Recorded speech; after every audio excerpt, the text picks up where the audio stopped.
మీనా మీద దొంగతనం ముద్ర పడడంతో బాలు నిజం తెలుసుకోవడానికి కామాక్షి వాళ్ళ ఇంటికి వెళ్తాడు. కామాక్షిని గట్టిగా అడుగుతూ ఉంటాడు. మీనా దొంగ అని పోలీస్ రిపోర్ట్ ఇస్తే అని బాలు బయటపడగానే కామాక్షి అసలు విషయం చెప్పేస్తుంది. కామాక్షి ఏం చెప్తుందంటే శివ మీద కేసు వెనక్కి తీసుకోవడానికి ప్రభావతి లాయర్ దగ్గర 2 లక్షల రూపాయలు లంచంలాగా తీసుకుంది. ఆ డబ్బుని కామాక్షి ఇంట్లో దాచింది. మీనా వచ్చి తర్వాత ఆ డబ్బులు పోయాయి అని ప్రభావతి డ్రామా ఆడి మీనా మీద దొంగతనం నింద వేస్తుంది.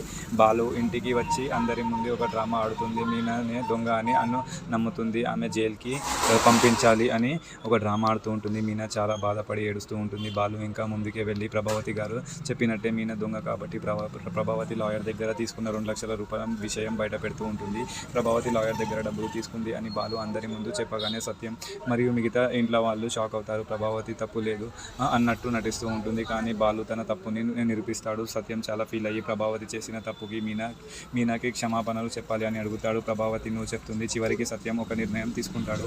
ప్రభావతి తీసుకున్న ఆ 2 లక్షల రూపాయలు డబ్బుని నేనే తిరిగి బాలు మీనాకి ఇస్తాను అని అంటాడు. ఒకవేళ బాలు ఆ డబ్బులు తీసుకోకపోతే సత్యం ఇల్లు వాడిని వదిలి వెళ్ళిపోతాడని చెప్తూ ఉంటారు. మరి నెక్స్ట్ ఏం జరుగుతుందో చూద్దాం.